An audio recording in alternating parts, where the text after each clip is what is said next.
I am here as a Filipino to stand in solidarity with my fellow Filipinos.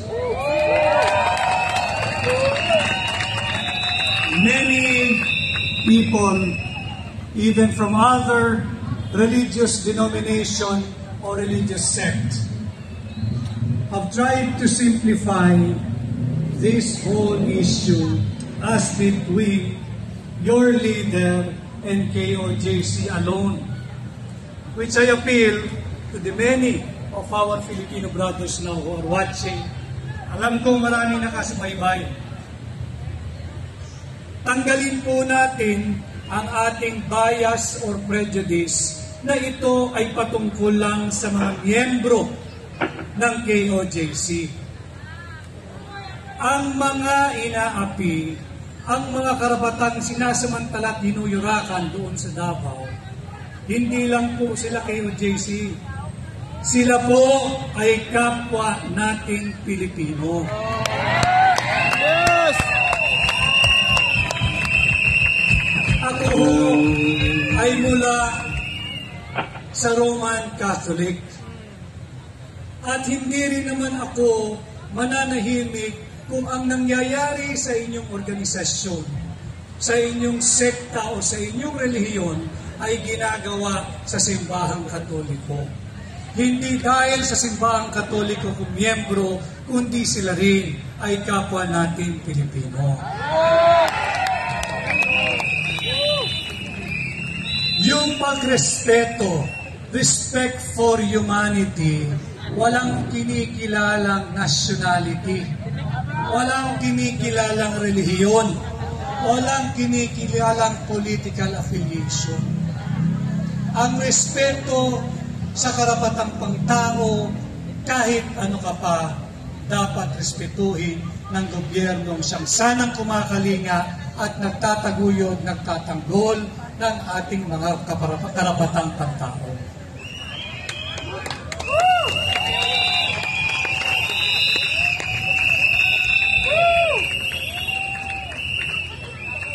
Kaya ako ay naririto nakikiisa sa inyo ngayong gabi. Ulitin ko, bilang isang Pilipino. Dahil hindi dapat saktan, hindi dapat abusuhin, at hindi dapat yurakan ang karapatang pantao ng mga Pilipino, higit sa lahat ng mga alagad ng batas na dapat sana'y naglilingkod, nagsisilbi, nagtatanggol, at nagtataguyod ng kaayusan sa ating lipunan. I am aware of what's happening. I know there is a case. Pasensya na ho kayo.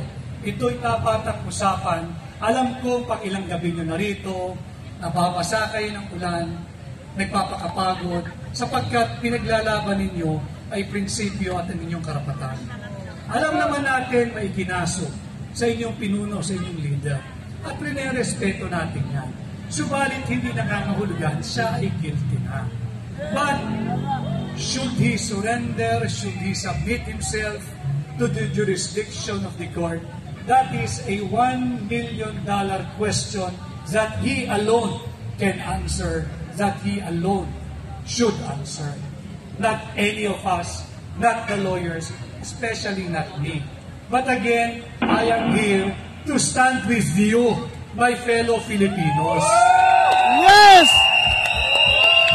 Hindi tayo dapat ang nag-aaway-away at higit sa lahat, hindi tayo dapat sinasaktan, pinagmamalabisan ng gobyernong dapat sana'y nag-aalaga, nagkakalinga, nagpoprotekta at nagtataguyod sa ating mga karapatan.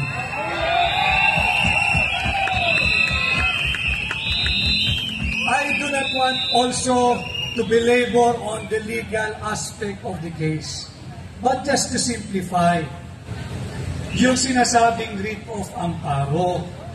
Yung writ of amparo is a remedy available to any person. Alam ko kung napag-aralan nyo na rin yan.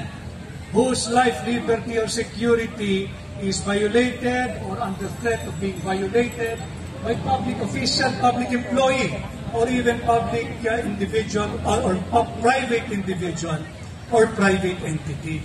sa nangyayari po doon sa inyong place of worship, which again, another violation of our Constitution because under Article 3, Section 5 of our Bill of Rights, may garansya yung inyong karapatan to freely practice, enjoy religious freedom, profession, and belief.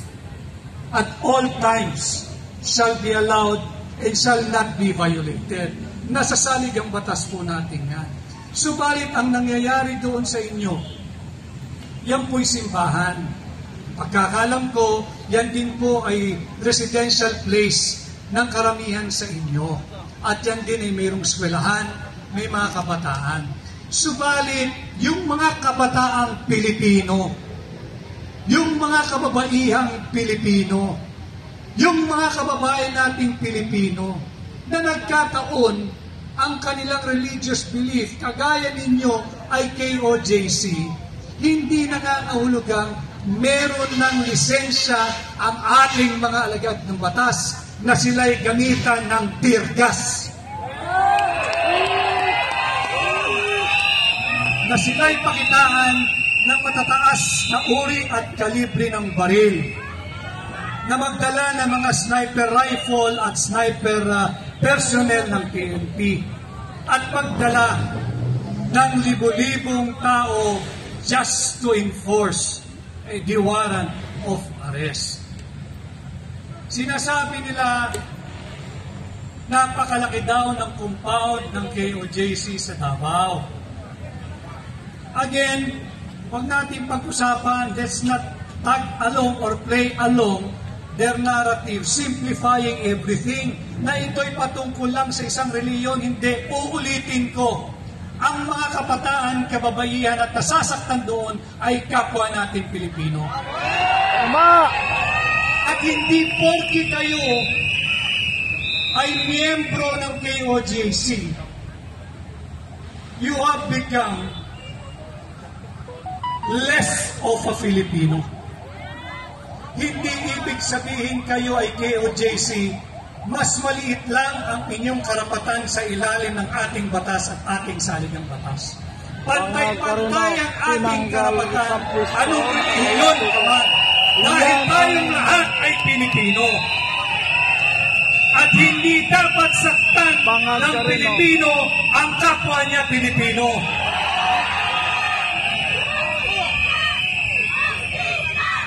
Mananawagan ako doon sa iba't iba nating kababayan.